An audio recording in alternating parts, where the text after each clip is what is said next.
व्याख्यान माला की इस कड़ी में आप सबका हार्दिक अभिनंदन, स्वागत। आज हम चर्चा करेंगे सूरदास और वात्सल्य। भक्ति काल, हिंदी साहित्य के भक्ति काल में जो विभिन्न धाराएं चली, निर्गुण काव्य धारा और सरगुण काव्य धारा।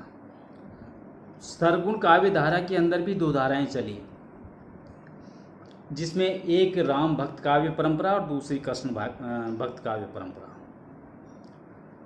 तो जो दूसरी धारा थी कृष्ण भक्त काव्य परंपरा, उसके जनक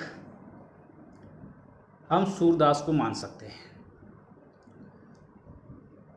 सूरदास की अगर हम वात्सल्य की बात करें तो उसके वात्सल्य वर्णन में मनोविज्ञान, भक्ति और दर्शन, इन तीनों का संगम हमें दिखाई देता है। उस संगम में जो भी भक्त, जो भी श्रोता या पाठक डुबकी लगाता है, निश्चित रूप से वो पवित्र होकर के उस संगम से बाहर निकलता है। कुछ पंक्तियां जो सैकड़ों वर्षों से कही जा रही हैं, आज याद आ रही हैं, आपको बताता हूं। सूर सूर तुलसी शशि उड़वन केशव दास, अब के कवि खगोत्सम जहते करत प्रकाश। तत्व तत्व सूरा कही तुलसी कही अनूठ, बची कुछी कविरा कही और कही सब झूठ। की दो सूर को सर लग्यो, की दो सूर की पीर, की दो सूर को पद सुन्यो, तन मन धुनत शरीर। तो ये पंक्तियां जो सैकड़ों वर्षों से चली आ रही है, ये ऐसे ही नहीं कही, इनके पीछे सार्थकता है। दोस्तों, आचार्य वल्लभाचार्य के शिष्यत्व को स्वीकार करने से पूर्व सूरदास गऊ घाट पर रहते और विनय के पद गाते। अपने प्रभु के सामने वो गिगियाते थे, किंतु जब वल्लभाचार्य ने उन्हें समझाया और उन्हें कृष्ण की लीलाओं का ज्ञान करने के लिए प्रेरित किया, उन्हें श्रीमद् भागवत गीता के रहस्य को समझाया, तब उनके अंतर चक्षु खुले। फिर तो उन्होंने श्री कृष्ण की बाल लीलाओं का से लेकर के श्रृंगार की विभिन्न रीतियों का चित्रण किया। यह लीलागान तो अपने आप में एक बहुत बड़ा महोत्सव सा जान पड़ता है। अपने इष्ट देव की बाल लीलाओं से लेकर श्रृंगारी श्रेष्ठताओं से लेकर दान लीला, मान लीला, चीर हरण लीला, रास लीला आदि प्रेम कीड़ाओं का जैसा विशद और व्यापक वर्णन महाकवि सूरदास ने किया है, वैसा वर्णन हिंदी साहित्य में किसी दूसरे कवि ने आज तक नहीं किया। और सबसे गौर करने वाली बात, क्योंकि जन्मांध थे सूरदास, और जन्मांध होने के कारण अपने प्रभु को इस रूप में कैसे उन्होंने महसूस किया और किस प्रकार छोटी छोटी चीज़ों का उन्होंने वर्णन किया, उनके बालपन का वर्णन किया, उनके बाल हट का वर्णन किया, कैसे उन्होंने उनके गोचारण और माखन चोरी का वर्णन किया, कैसे उनकी रास लीला और मान लीलाओं का वर्णन किया, बहुत ही अद्भुत नजर आता है। उनकी इस अद्भुतता को देख करके आचार्य रामचंद्र शुक्ल बरबस कह उठते हैं कि वात्सल्य और श्रृंगार का जितना अधिक उद्घाटन सूरदास ने अपनी बंद आंखों से किया है, उतना किसी और कवि ने नहीं। इन क्षेत्रों का तो वे कोना कोना झांक आए। उक्त दोनों रसों के पर्वतक रतिभाव कि जितनी मानसिक वृत्तियां और दशाओं का अनुभव सूरदास कर सके हैं, अवनी का कोई और दूसरा नहीं। आचार्य वल्लभ ने श्री कृष्ण की बालोपासना और माधुर्य भाव की भक्ति का मंत्र सूरदास को दिया। सूर ने उसी प्रेरणा से नंद यशोदा का वात्सल्य, कृष्ण की बाल लीलाओं का अत्यंत विशद और मनोरम चित्रण किया। संयोग और वियोग की स्थितियों के आधार पर संयोगजन्य और वियोगजन्य दोनों ही परिस्थितियों का उन्हें बहुत सुंदर वर्णन किया। हम यहाँ पर सूरदास के जो वात्सल्य प्रेम है, सबसे पहले उनके वात्सल्य प्रेम के संयोगजन्य वात्सल्य के बारे में चर्चा कर लेते हैं। सूरदास ने अपनी माता यशोदा और पिता नंद के मातृ और पितृ हृदय की जो भावनाएं हैं, उन भावनाओं के अपने पदों के माध्यम से एक सुंदर माला की तरह गूंथ दिया है। बालक की प्रारंभिक अवस्था, शरीर का विकास, कीड़ा कौतुक, बाल सखाओं में रहना, खेलना, गोचारण आदि अनेक मनोविज्ञान तथा जीवन की सहजता का बहुत ही सुंदर वर्णन सूरदास की बंद आंखों ने किया। यहाँ पर संयोगजन्य वात्सल्य में हम सबसे पहली चर्चा करेंगे बाल विकास की। बच्चा धीरे धीरे शारीरिक दृष्टि से विकसित होता है। सूरदास ने बालक की विकास की विभिन्न अवस्थाओं को सुंदर ढंग से चित्रित किया। सबसे पहले तो जब नंद के घर में बालक का जन्म होता है तो स्वयं कवि उस आनंद के उत्सव में शामिल होता है और बरबस कह उठता है, ब्रज भयो महर को पूत, ब्रज भयो महर को पूत।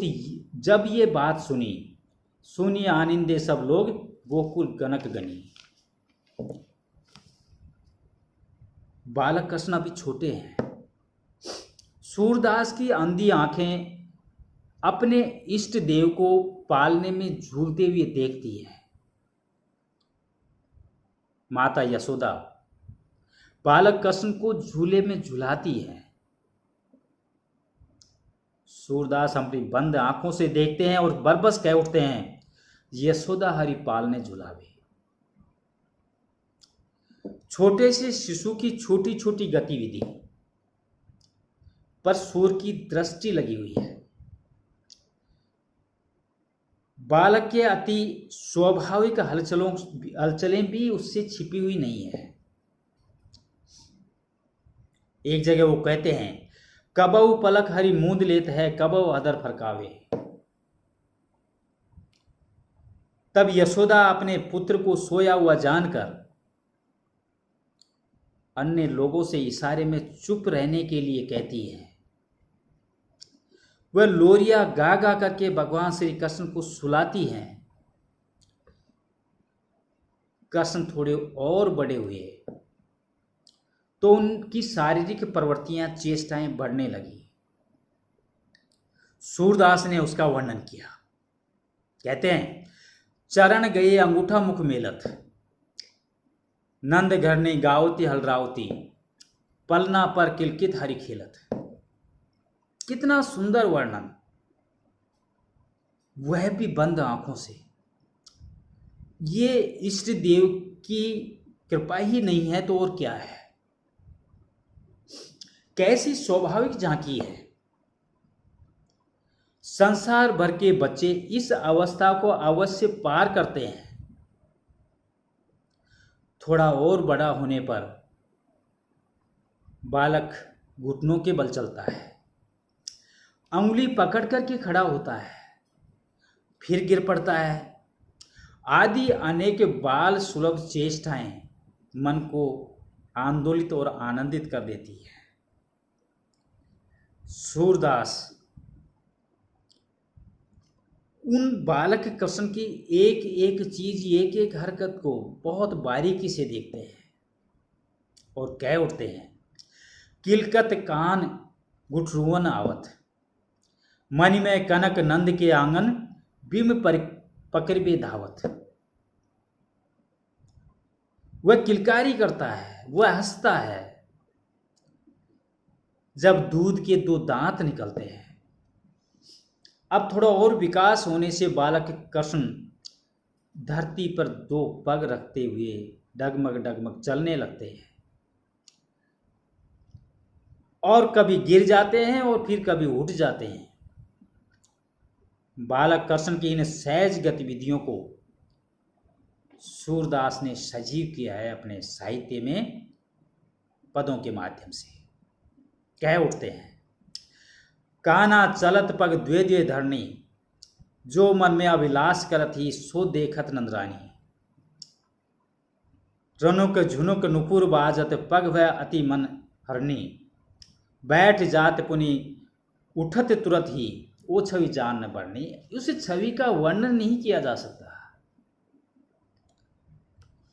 सूरदास ने बालक कृष्ण की शिशु अवस्था की सूक्ष्म से सूक्ष्म प्रवृत्ति का विवेचन किया, अपनी बंद आंखों से उन्हें देखा और माता पिता इन पदों को पढ़कर अपने ही आंगन में कृष्ण को खेलते देखने की कल्पना से आनंदित हो उठते हैं। दूसरा वर्णन संयोग वात्सल्य का बाल कीड़ा के रूप में झलकता है। जब श्री कृष्ण और बड़े हो जाते हैं तब ये कुछ बोलते हैं और आसपास की वस्तुएं और प्रकृति के साथ अपना संबंध स्थापित करने का प्रयास करते हैं। माता यशोदा उन्हें चंद्रमा दिखाती है और माता तो चुप कराने के लिए चंद्रमा को बुला बुला करके बहलाती है, लेकिन बालक कृष्ण हटकर बैठता है और अपनी माता से कहता है कि मुझे तो चंद्र खिलौना चाहिए। वह उन्हें अपने हाथ में लेने का आग्रह करते हैं, वे उन्हें खाना चाहते हैं। कहते हैं, लागी भूख चंद मैं खेऊं, लागी भूख चंद मैं खेऊं, देव लेव रिस करी बिरजावत, जसमत कहत कहाँ मैं कीनो, रोवत मोवत दुख पावत। जब यशोदा आकाश में उड़ती हुई चिड़िया को दिखाकर बालक का ध्यान बटाना चाहती है, किंतु कृष्ण की अड़ियल और जिद्दी प्रवृत्ति, वो तो चांद को खिलौने के रूप में लेना चाहते हैं, अपने हट पर कायम है। एक मां अपने बच्चे को कैसे समझाए। माता यशोदा उपाय निकालती है और बर्तन में पानी भरकर चंद्रमा का प्रतिबिंब दिखाती है। कृष्ण कुछ और बड़े हो जाते हैं, अपने साथियों के साथ खेलने के लिए निकल पड़ते हैं।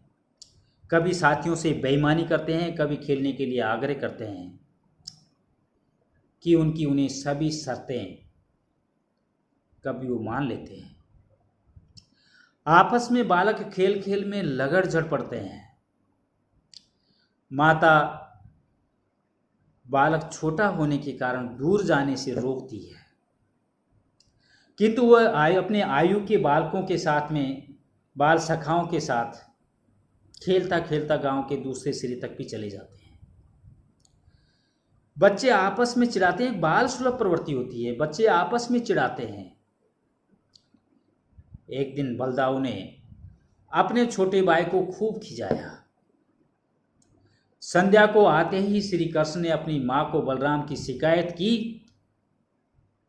उस भोलेपन को सूरदास और भक्तगण सभी न्योछावर हो जाते हैं। श्री कृष्ण के उस भोलेपन को देख करके क्या कहते हैं? मैया मोई दाऊ बहुत खिजायो, मोसो कहत मोल को लिनो, तोय जसमती कब जायो। कहाँ कहो यही रस के मारे, खेलत हो नहीं जात, पुनि पुनि कहत कौन है माता, को है तुम्हारे तात। जब ये अपनी माता को सौगंध खाने के लिए कहते हैं तो माता को सौगंध खानी पड़ती है और कहना पड़ता है कि बलदाऊ तो शुरू से ही धूर्त है, वो झूठ बोलता है। मैं सत्य कहती हूं, मैं तुम्हारी माता हूं और तू मेरा पुत्र है। कभी तो कृष्ण इतने दुखी हो जाते हैं कि खेलने तक नहीं जाते। अपनी माता से कहते हैं, खेलन अब मेरी जात बलैया, जब आई मोई देखत लड़कन संग, तब आई खींचत बल भैया। यही नहीं, बलदाम भैया तो यहां तक कहते हैं कि वसुदेव और देवकी ही तेरे असली माता पिता है। यह बात को बालक कृष्ण को अच्छा नहीं लगता है। इस प्रकार हार कर श्री कृष्ण बेईमानी करते हैं, तब साथी उन्हें खेल में शामिल नहीं करते। तो ये सारी की सारी जो मैं आपको बता रहा हूं, एक बाल स्वरूप, एक मनोवृत्ति होती है। इस तरह के आचरण बालपन में बच्चों के अंदर आपस में आ जाते हैं। तो इन सारी चीजों का बहुत बारीकी से सूरदास ने अपने साहित्य में वात्सल्य रूप में, संयोग वात्सल्य रूप में वर्णन किया है। आगे हम देखते हैं कि भाव विकास को किस तरह उन्होंने लिया है। ज्यों ज्यों बालक का शरीर बढ़ता है, त्यों त्यों उनके भाव भी विकसित होते हैं। श्री कृष्ण ज्यों ज्यों बड़े होते हैं, त्यों त्यों उनके मन में ईर्ष्या, द्वेष, स्पर्धा, क्रोध, स्नेह, आक्षेप आदि अनेक भाव बढ़ने लगते हैं। एक स्पर्धा का भाव श्री कृष्ण के प्रति सूरदास के मन में है। क्या कहते हैं सूरदास? मैया कबऊ बढ़ेगी चोटी, बड़ी बार मोई दूध पियत भई, यह अबऊ है छोटी, काचो दूध पियावत पचपच देत न माखन रोटी। एक जिद करते हैं, एक स्पर्धा है, बच्चों की, बराबर के बच्चों की चोटियां बड़ी हुई देखते हैं, अपनी माँ से कहते हैं कि मैया कब बड़ी होगी चोटी, कब बड़ी होगी चोटी। और माँ कच्चे दूध पिला करके पिलाती पिलाती कहती है कि अब बड़ी हुई। लेकिन वो परेशान हो जाते हैं, वो परेशान होकर के अंत में अपनी माँ से कहते हैं। कभी वो खेलने के लिए मना करते हैं, कभी माँ से ही शिकायत करते हैं कि तू मुझे ही मारना चाहती है। बड़े भैया बलदाव पर तो कभी क्रोध ही नहीं करती। तो ये बाल स्वरूप चेष्टाएं, एक भाव उत्पन्न होते हैं। बच्चा ज्यों ज्यों बड़ा होता है कि अनेक प्रकार के भाव जागृत होते हैं और उन भावों को बताना एक उद्देश्य रहा है सूरदास जी का। लेकिन बंद आंखों से इन छोटी छोटी चीजों को उन्होंने किस तरह पकड़ा, हम सोच नहीं सकते।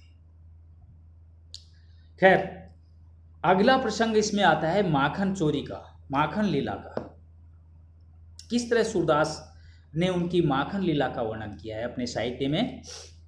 श्री कृष्ण अपने बाल्य अवस्था में मक्खन के लिए बहुत अधिक लालायित रहते थे, सभी जानते हैं।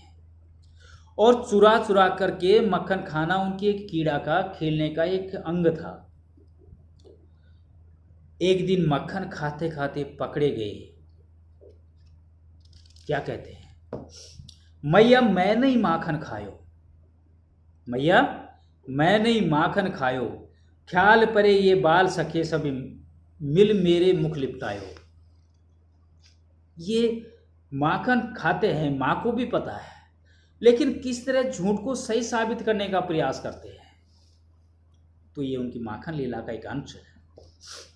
इसी प्रकार अपनी निर्दोषता को सिद्ध करने के अनेक प्रमाण दिए कि छोटे छोटे हाथों वाला छोटा सा बालक इतनी ऊंची छीके पर जो मक्खन की मटकी रखी हुई है, भला उसे कैसे प्राप्त कर सकता है।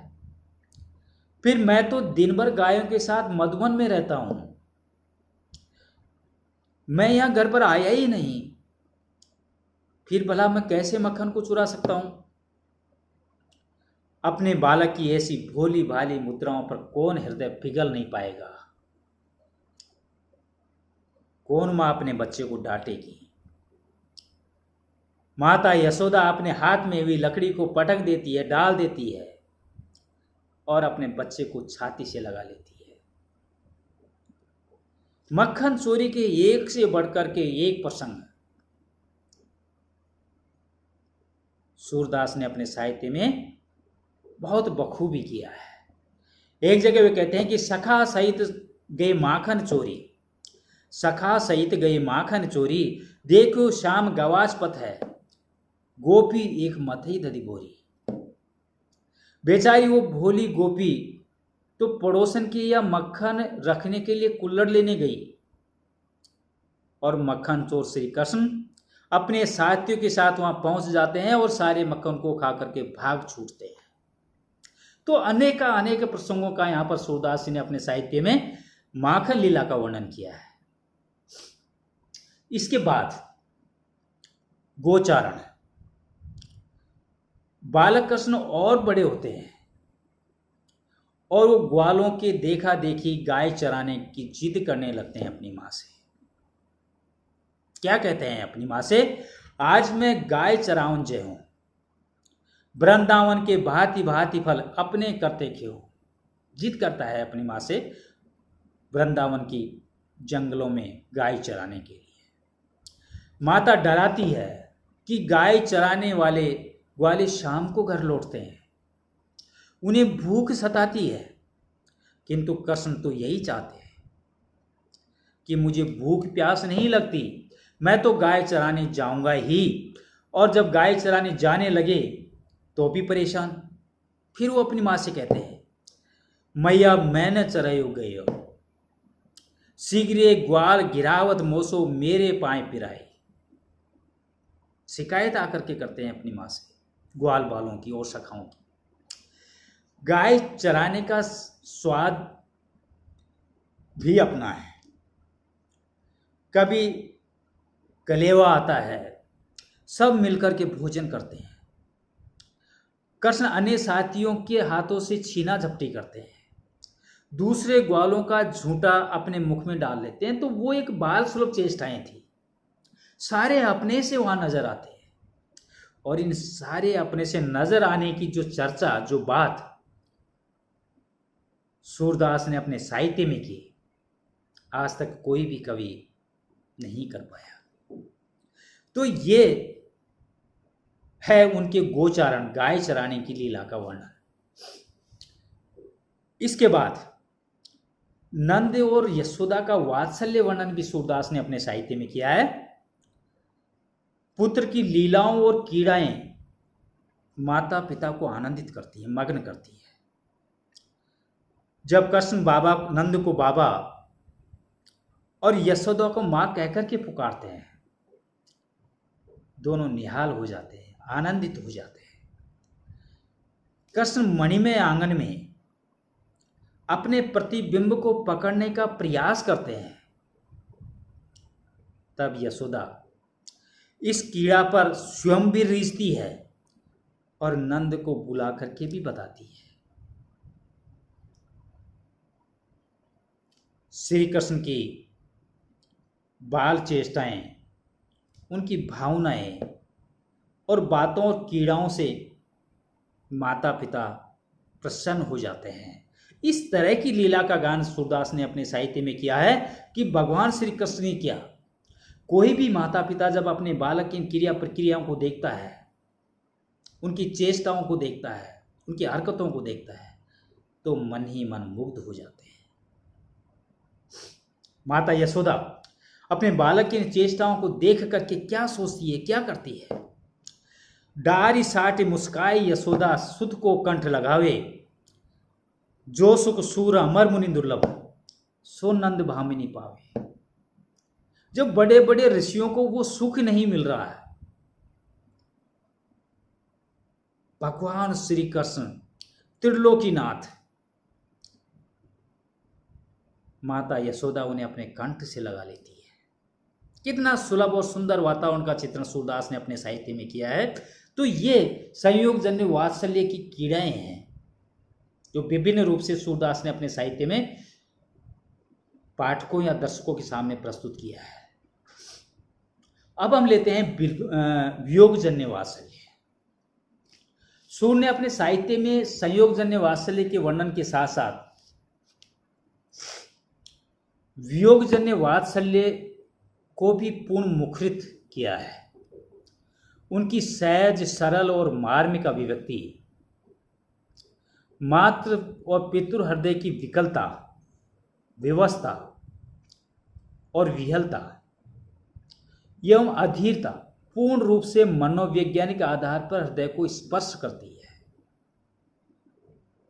जब एक बालक अपने माँ बाप को छोड़कर के किसी दूसरी जगह जाता है,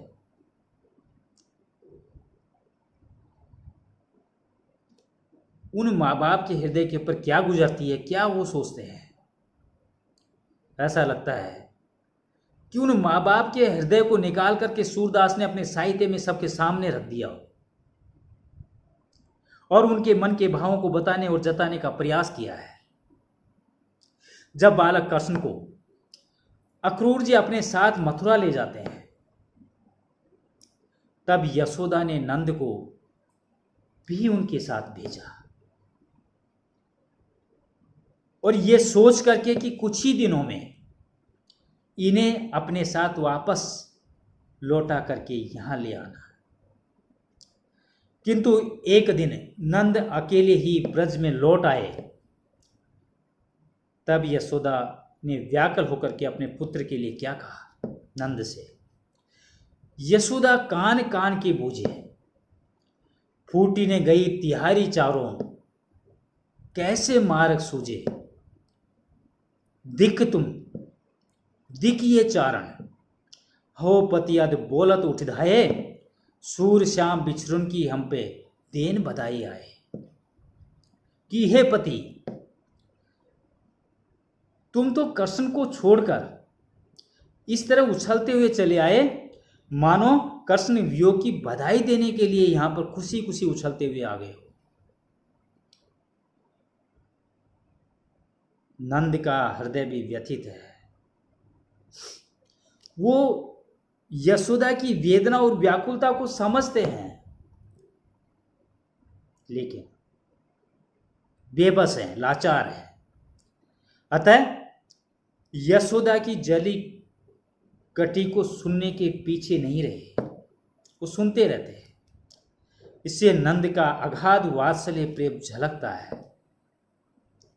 क्या कहती है वो, क्या कहते हैं यशोदा से जब उनका वो वात्सल्य झलकता है। जब श्री कृष्ण यशोदा के पास थे तब वो क्या करती थी, ये नंद यशोदा को याद दिलाते हैं।